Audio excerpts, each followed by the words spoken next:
Hi there, I'm Navina, and here are the stories making the news today. We will be tackling politics as we speak to youth in NTU to find out how much they know about Singapore and its political scene. Also, on the topic of youth, our reporters find out why it's a growing trend to share pictures of food on social media platform Instagram.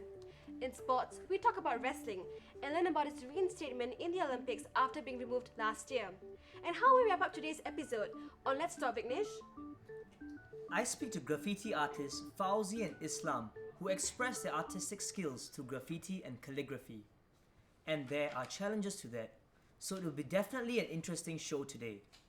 Thanks, Vignesh. Okay, let's start with politics, youth politics. Young people in Singapore are known to be politically apathetic, and NTU students may not be an exception to this. Are they ignorant about the nation's political status, or are they an exception? Our reporters speak to students and professors on campus to find out their reactions.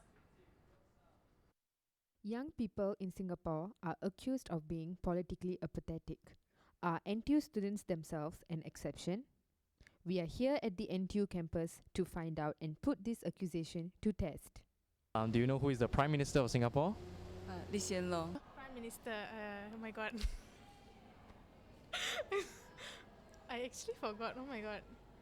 Lee Kuan Yew son lah. Do you know the National Day of Singapore? 14th of 14th of August, 16th of August. Okay, do you know the President of Singapore? Esan Nathan. Essentially, we take a lot of what we have in Singapore, especially for women's rights, for granted. I think all these things, whilst might not immediately affecting you, you might not think that it affects you, but think of the people that they do affect. And these people can be your colleagues, your friends, your family. And yeah, it's important that that you engage in the society that you live in, because if you don't, then you're not living in a society. While it seems that NTU students are politically apathetic, not all hope is lost based on the interview we had with NTU student activist Lim Chia Liang. This is Shamni from Nanyang Spectrum. What's one thing Singaporeans enjoy the most? Food! That's right. And what's interesting about that is that there seems to be a trend where Singaporeans are starting to change their eating habits because they want to take a picture of their food first and then share it to their social media pages. John then investigates the weird phenomenon of foodography. We all know it is polite to wait for others before digging in. However, times have changed. Now there is an interesting trend going on, allowing the camera to eat first. Facebook, Twitter, Instagram, these are just a few platforms where people upload pictures of their food expeditions. Just what drives this trend? Let us invite Glenda, a food Instagrammer, to share with us her experience. Hi, can you actually share with us why do you do it? I do collect photos of my food lah. Like whenever I go to buffets or I go to restaurants, when I see photos of colorful delights, I will tend to take my photos and view them when I'm like bored or when I'm like on the bus doing nothing. Yeah. When and how did it start for you? For me, it started about a year ago when the whole Instagram craze started. So at that point, everyone was Instagramming about their own life, about maybe their own self-shots, what they do in life, what they do in school, and etc. And it slowly drifted off to taking photos of their food. People might feel that it's very weird because you are looking at others taking pictures of their food while they're supposed to be eating it. So how do you actually cope with that? I personally do not find weird because it is the same as taking photos of people, taking photos of sceneries, taking photos of ornaments and stuff. So for me, I'm not really bothered by how people judge or people say, as long as I like it, and why not? Now let's find out what others think. It's quite good because you can share information of where you can find good food. Yeah. The photos is nice, but it will make me hungry, so it's not so good for me. I think it's not very good because every time before you eat something, you have to wait like for everyone to take their photos before you can start eating. So it's quite irritating. I believe that wonderful things are meant to be shared, so I would choose to take my food photo yeah, to be shared. As you can see, people have differing views. Some might find it enjoyable, but others simply find it pointless. As for me, I find that it's a very good platform for one to express themselves. This is Jonathan reporting for The Spectrum. Wrestling enthusiasts in NTU may now be taking a deep sigh of relief. Wrestling has been officially reinstated in the Summer Olympics for the 2020 and 2024 Games. If you remember, in February this year, it was removed from the Games list of 24 core sports. The sport, one of the few disciplines that have endured through the ancient and modern games, be it squash and a softball come baseball bit, to be now included. So what does this mean for the wrestlers and their fans? 9 votes, wrestling has been elected for the 2020 Games. Wrestling finally wins the fight back into the Olympics. The sport was voted by the International Olympic Committee to be included into the 2020 Games on Sunday, to the joy of many budding athletes. In Singapore, where the sport is still moving out of its infancy, wrestlers here are relieved at the decision. The whole thing about them removing wrestling from the Olympics at first was kind of unbelievable, I would say, yeah. So I guess for them putting it back into the games is sort of like putting it back in its rightful place. As part of its efforts to return to the Games, the governing body for wrestling, FILA, has made major changes to the sport. For example, the number of women's weight classes will be increased and female leadership will be introduced into the federation. Well, I think the increase in women's weight classes definitely gives people opportunity, more or less opportunity to join wrestling as a competitive sport.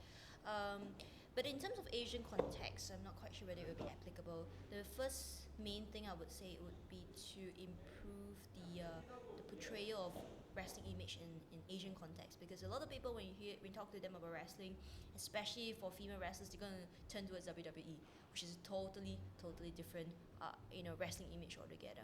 This, however, results in a cut in the number of men's weight classes. It's good that they increased 3 weight class, but I think while increasing their weight class, there's no reason to cut the men's weight class, so I don't think it's fair for the lighter guys. The wrestling team has made national history this March, clinching 3 gold medals in the pre-Southeast Asian Games in Myanmar. With a few months to the 2013 Southeast Asian Games, wrestling's comeback to the Olympics has given them a much-needed morale boost. Hopefully, coming 2020, Singapore will have a very first wrestling medal in the Olympics. This is Jasmine Tay for Nanyang Spectrum, signing off. Modern graffiti started in the United States in the 1960s and came to Singapore in the late 1990s. It is still not a common sight in Singapore.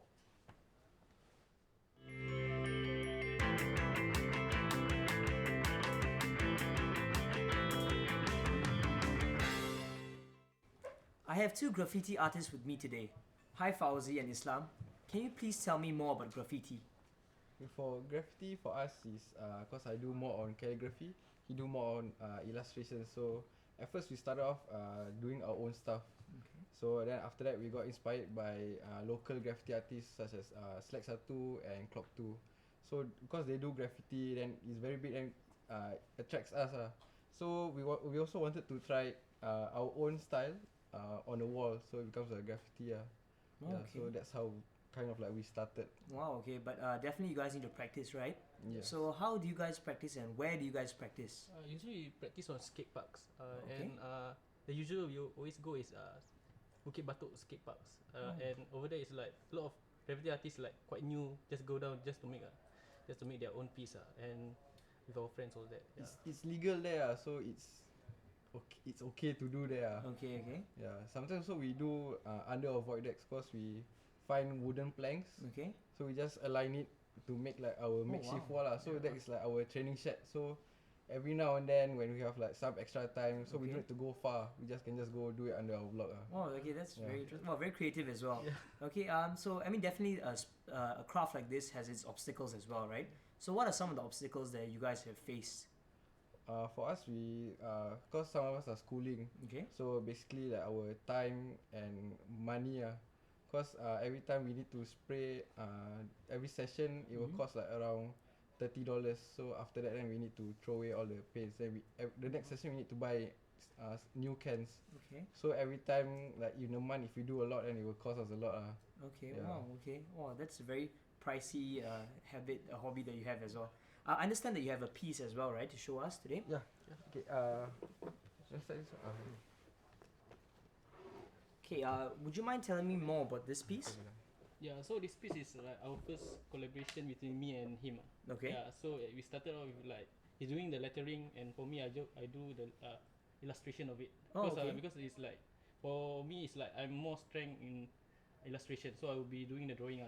For him it's like more about lettering because he's like been practicing about like calligraphy. It's more like the style is Arabic calligraphy where he have all the elegant kind of lines, all that. Okay. Yeah. So a piece like this, how much time did y'all spend on this? Actually, we started out like at night because we usually meet at night because we are quite busy because it's like working and also like Okay. schooling. Alright. So like we start like at night and sometimes we end up like quite late, around 3 a.m. Yeah, I think this was around 3 a.m. Yeah, when around we that. finished. Wow. Okay. Interesting. Okay. So I mean, I understand that Fauzi, you're into more of calligraphy, correct? Yeah. Okay. So what can you explain to us what's a bit more about calligraphy and tell us what's it about? Okay, I started off calligraphy when I saw this book. It's called Calligraffiti. Oh, okay. So it's also kind of mixed with calligraphy and graffiti. So yeah, and calligraphy is more of for me it's like writing letters beautifully. And Arabic calligraphy is for to me it means that you see art and that it Okay. reminds you of God. Oh, okay. So for me it goes both way. So I'm into art, but still I'm because what I feel is that passion without worship is just an obsession. Wow. So, Okay.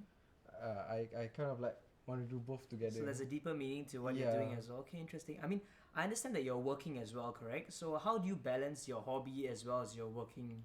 Okay. I'm working like quite far from my home place. So when I get back, it's around 7:30. Okay. Yeah. So after maybe shower all that by dinner, then from there I will spend like maybe 1-2 hours just Almost every day you work on your hobby, is it? Yeah, this Wow. is just practicing cause Okay. I think to get it right you have to practice a lot. Then sometimes I will just hang out with him, so then we will help each other. Oh wow, interesting. Okay, I understand that you have a calligraphy piece to show us as well, Yeah. correct? Okay, thank you. Okay, so can you tell us more about this? You were working on this in the studio just right now, correct? Yeah, I did it just now. This is for you guys. It's, Oh wow, okay, Nanyang thank you very Spectrum. much. Yeah. Okay. So then, anything else you can tell us about this? How much time did you spend on this? Usually pieces like this it will take around 15-20 minutes. Okay. Yeah, and this is also my first go at it. So I'm quite happy that it turned out the way Okay. I wanted. All right. Okay. Thank you very much, Fauzi and Islam. Their work is amazing. If I'm not too sure if I'll be able to draw them by myself as well. So do remember to catch them at the Islamic Awareness Week in campus to find out more about the calligraphy works.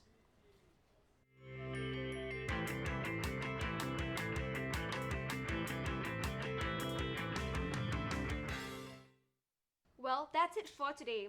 I look forward to seeing you again on the next episode of Nanyang Spectrum.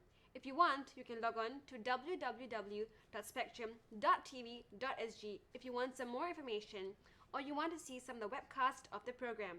Join me again next week and have a good day ahead. Goodbye.